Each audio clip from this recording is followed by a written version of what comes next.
यह कहानी है भगवान कृष्ण की प्रिय भक्त कर्माबाई की। कर्माबाई बचपन से ही अपने पिता जीवनराम को कृष्ण भगवान की पूजा करते हुए देखती थी। वह कभी भी कृष्ण भगवान को भोग लगाए बिना भोजन ग्रहण नहीं करते थी। जब कर्माबाई 13 साल की थी, तब एक दिन जीवनराम को तीर्थ पुष्कर स्नान के लिए जाने की इच्छा हुई। साथ में उनकी पत्नी ने भी पुष्कर स्नान की इच्छा प्रकट की। जीवनराम अपनी बेटी को भी ले जाना चाहते थे, लेकिन दुविधा यह थी कि अगर वह सब घर बाहर गए तो श्री भगवान कृष्ण को भोग लगाएगा कौन। तब जीवनराम ने इस नित्य कर्म की जिम्मेदारी कर्माबाई को सौंपी और कहा कि देखो बेटी कर्मा, सुबह भगवान कृष्ण को भोग लगाने के पश्चात ही तुम भोजन ग्रहण करना। कर्मा ने भी अपने पिता की हाँ में हामी भर दी। अगले दिन सुबह कर्माबाई ने उठकर सबसे पहले गुड़ और घी डाल के बाजरे का खीचड़ा बनाया और भगवान कृष्ण की मूर्ति के सामने रख दिया और बोली, भगवान मैंने आपका भोग रख दिया है। आपको जब भूख लगे तब खा लेना। तब तक मैं घर के काम पूरे कर लेती हूँ। इतना कहकर कर्मा अपने घर कामों में जुट गई। काम करते करते बिच बिच में आकर देखने पर जब कर्मा को ज्ञात हुआ कि भगवान ने अभी तक खिचड़ा नहीं खाया है, तब उसे संदेह हुआ कि शायद खिचड़ी में घी और गुड़ कम है, इसलिए भगवान कृष्ण भोजन ग्रहण नहीं कर रहे हैं। तभी कर्माबाई ने खिचड़ा में थोड़ा गुड़ और घी डाला और मूर्ति के सामने बैठ गई। वह बोली, भगवान मेरे पिताजी जब खिलाते हैं तब तो आप खा लेते हो, तो अब क्यों नहीं खा रहे? और अभी तो पिताजी बाहर गए हैं, उन्हें आने में बहुत दिन लगेंगे। तब तक आपको भोग लगाने की जिम्मेदारी मुझे दी गई है, इसलिए जब तक आप भोजन नहीं खाएंगे मैं भी कुछ नहीं खाऊंगी। इस तरह नन्ही कर्मा की प्यारी बातों से कृष्ण भगवान का सिंहासन डोल गया और फिर मूर्ति में से आवाज आई, बेटी कर्मा तुमने पर्दा तो किया ही नहीं, तो मैं भोजन कैसे ग्रहण करूं। तब कर्माबाई ने मूर्ति के आगे अपनी चुनरी का पर्दा किया और कुछ ही समय में कृष्ण मूर्ति के सामने रखी खिचड़ी की थाली खाली हो गई। अब कर्मा रोज सुबह सबसे पहले कृष्णा को बाजरे का खिचड़ा खिलाती और बाद में खुद भोजन ग्रहण करती। कुछ दिनों बाद घर लौटने पर कर्मा के माँ बाप भी कृष्ण की लीला देखकर दंग रह गए।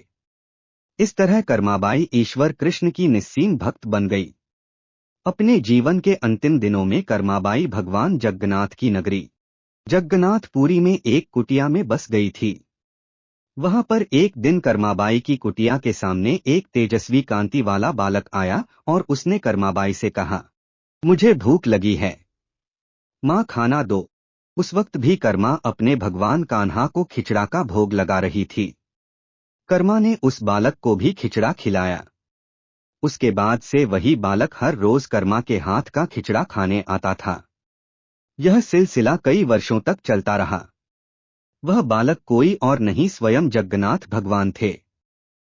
एक दिन कर्माबाई की कुटिया के पास एक साधु आया। बातों ही बातों में उसे पता चला कि कर्माबाई बिना स्नान ध्यान किए, बिना चौका बर्तन किए भगवान श्री कृष्ण के लिए खिचड़ा बनाती है और भोग लगाती है।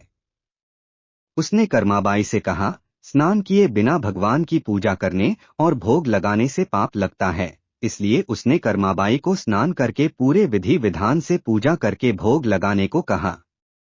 साधु से ऐसा सुनकर भोली भाली कर्मा अगले दिन से सुबह जल्दी उठकर स्नान करके खिचड़ा बनाने लगी और विधि विधान से पूजा करके भोग लगाने लगी।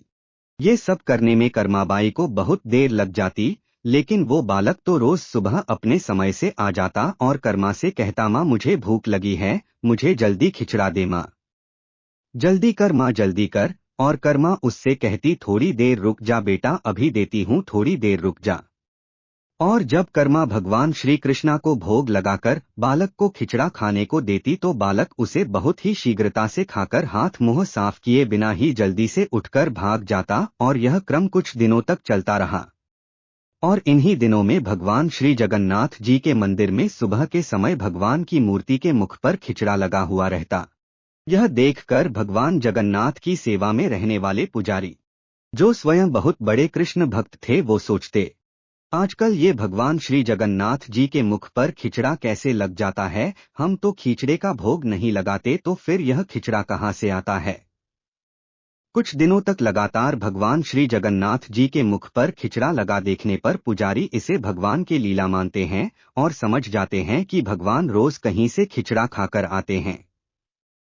भगवान की लीला को जानकर वो मन ही मन भगवान श्री जगन्नाथ जी से पूछते हैं कि कहाँ से खिचड़ा खाकर आते हो भगवान, हमें भी तो बताओ।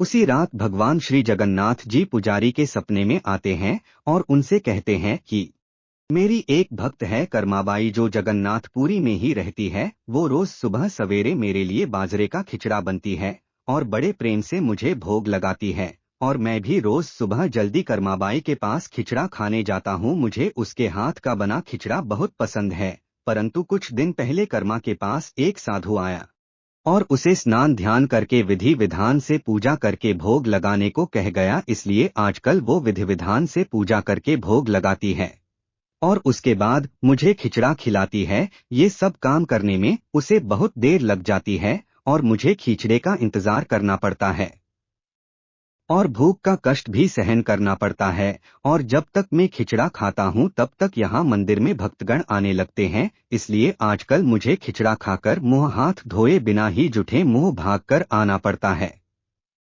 भगवान श्री जगन्नाथ जी से यह जानकर पुजारी ने अगले दिन उस साधु की खोज कराई और उस साधु को बुलाकर उसे सारी बात बताई। पुजारी से यह सब जानकर वह साधु घबराया हुआ कर्माबाई के पास पहुंचा और उनसे कहा कि आप पहले की तरह ही सुबह जल्दी ही भगवान को खिचड़े का भोग लगाया करें। आपके लिए किसी नियम या विधि विधान से पूजा करने की आवश्यकता नहीं है।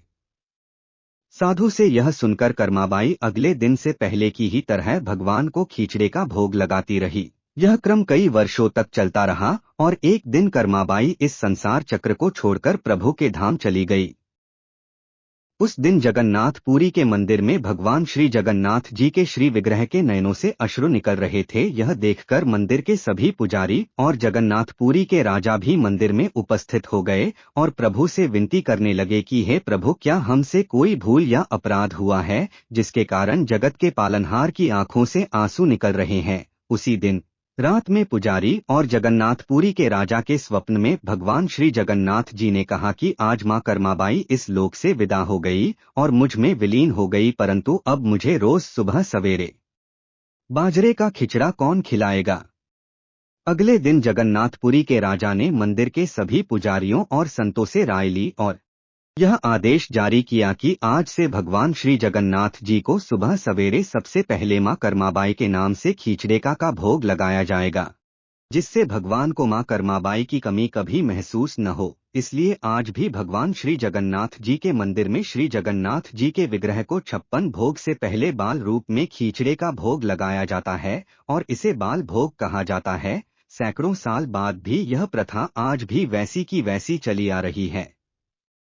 दोस्तों, अगर आपको इस तरह की जानकारी अच्छी लगी है तो चैनल को सब्सक्राइब करना बिल्कुल ना भूले। जय श्री कृष्णा।